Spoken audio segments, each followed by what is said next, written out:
started. Hi everyone. I'd like you guys to meet one of my best friends, Ishira. He's currently at Stanford University. One of the absolute, definitely the most intelligent person I met. This dude literally did like 13 APs. That's basically doing 13 A-level subjects. Trust me, none of you guys are doing that. I'm kidding. Like you can do anything. At least that's what I'm supposed to tell you. Uh, uh, so Ishira, you can say hi now, and you can introduce yourself and just let us know how your summer went. So yeah. My name's Ishira. I am going to be a junior at Stanford University. Uh, Currently studying physics and computer science. I actually got to know Manit pretty recently, but he's become a good friend of mine. And Yep. my summer's been good. I've been interning at the linear accelerator here at Stanford and doing some gas chromatography work for them. And it's been good so far. I am done with my internship and now I'm waiting for school start. All right. And I think something that people would definitely want to know is, like since channel is about applying for college and whatnot, they obviously want to know your journey into a very competitive school like Stanford, and also about Stanford's culture and what they need to know about a school in Silicon Valley and what kind of comes with that. Basically, a very honest view of what really goes on. Yeah. So I get that. Yeah. About applying to places in the U.S. like Stanford, I think I had a different journey from what some people that your followers might uh, have. I um I moved to Canada during just after I finished grade 11. So I did my junior and senior years of high school in Canada, and then applied to Stanford from both Stanford and the other colleges from Canada. I think it was nicer because applying to the US is more of a commonplace thing in Canada. So that way there's all these resources that I could talk to, all these advisors that I could go to, people who had done it before. I could get their advice on it, uh, which is really a huge resource. And I think Content is trying to do that with Manit's work. I think he's doing a great job of it.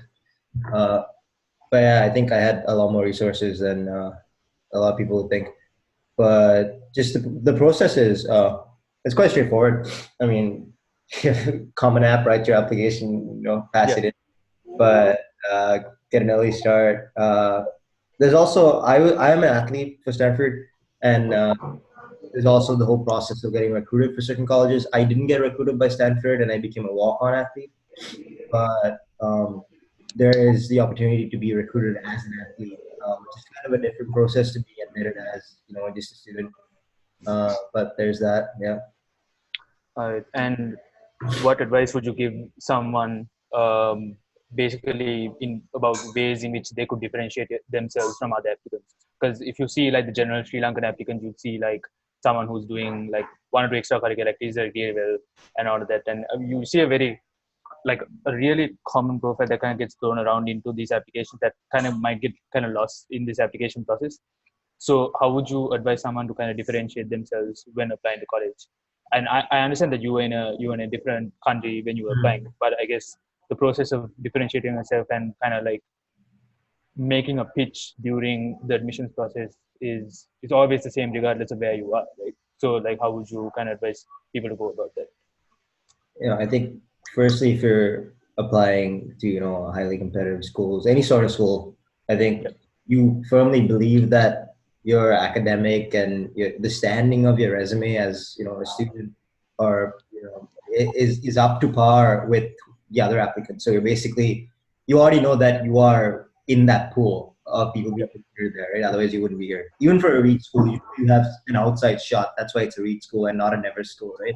Yep. So I think the most important place where you can differentiate yourself is in the essay, and it's there's many different ways to do it, and I'm not going to say I mastered it because I got in here by fortune, and I was lucky enough to get in here, and I'm not the person who admitted me, but thank you whoever that was. Uh, Yeah. and but I think in the essay, it's just about the purpose you have, because your essay is the one chance to uh, interact with the person who'll be looking at your application, and like tell, like, not just state out facts and figures about what you've done in high school and all that, but just have like sort of a monologue with them in a one-way conversation, uh, and really tell them why you think you should be given this opportunity, and just differentiating that. I think when I wrote my essay, I didn't actually mention a lot of things about academia. I actually wrote, it was kind of stupid because I was applying as to be an academic student and not an athlete. But I wrote about what golf meant to me in my life, and I wrote about what I wanted to do with it and how much I liked it. And I think I implied that I had this strong sense of identity that was forming around this athletic person in my life, and I think that might have been what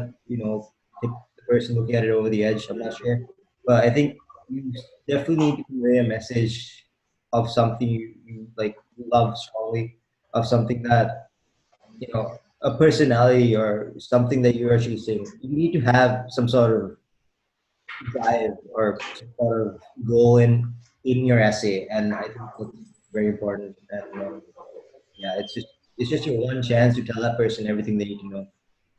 Yeah.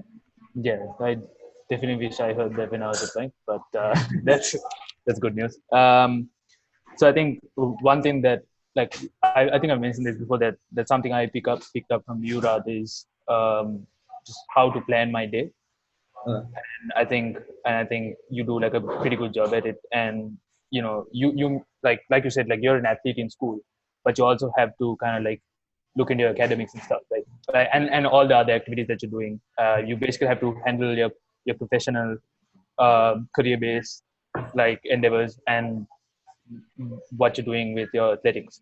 And yeah. I think many of us, being brown kids, we've always been kind of taught to like look at things in a very one dimensional perspective, right? Like we come in and it's just about our careers and stuff. And it's very rare to find people actually sacrifice their athletics, and they sacrifice their sports and their recreation activities just for their career. So how would you suggest, or how would you kind of advise someone to plan their day? Any tips that you would like to give out? Yeah.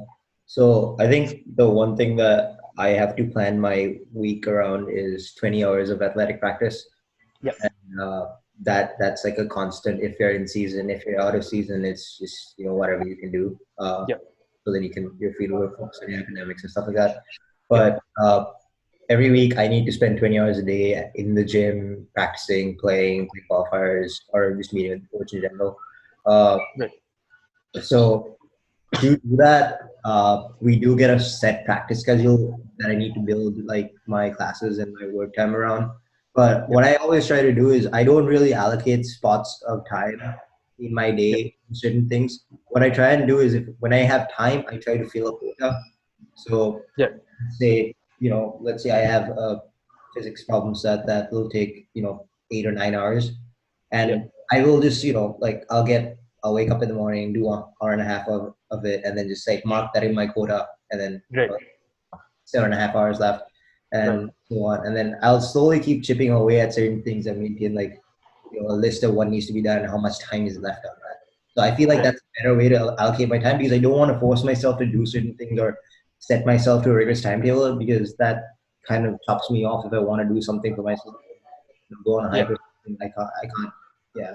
So right, I found that way is more flexible than actually setting yourself like a super solid rigorous timetable. There's people that do it and there's people that it works for, but I think having this quota based system worked really nicely for right, me, just because it gave me a little bit more headspace on what else I can do and let me switch it up whenever I want. right.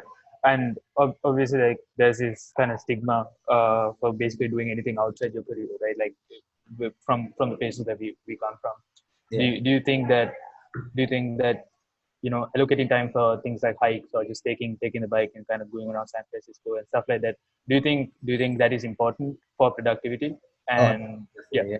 No, just put yourself first, not your degree or whatever anybody else yes, exactly, yeah, your yeah, these are what you're doing. Your parents, forget that. You're here for you, and never forget that.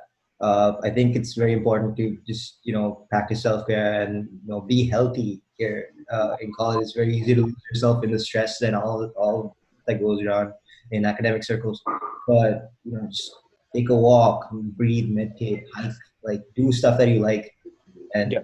college is it's an experience. And if you spend you know 50, 60 hours a week buried in books, which some of us do actually, but just find time to enjoy little things and enjoy this experience as a whole and not just take parts of it because it's life experience. It's not just an academic experience.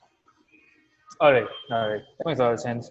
So I've taken like quite a chunk of your time, but Uh-huh. just kind of finishing, just in order to finish off, like, what are your future aspirations, and would there be any last words that you want to give the kids of the next generation? Any sort of like lasting general advice that you would want to give someone coming later on? That's a lot of pressure. uh, I actually am not certain with how the future is gonna go, but I think right Yeah. now I want to take my athletics and go professional. That's like my plan A. If I decide I don't want to do that, or if that doesn't work out, being an athlete is hard. Injury, all that stuff can happen. Um, I think I want to go. I want to pursue my master's in computer science, and Yeah. then from there go into quantum informatics fields, which is like a up and coming part of physics slash computer science, and I think there's a lot of potential there, and it would be cool to be part of that field, especially in an age where it's growing so fast. Right. Uh, Regarding the last words, uh, I don't know. Just like I honestly don't think that I am a person to just seek a lot of wisdom out of because I made a lot of stupid mistakes in my life and Yeah.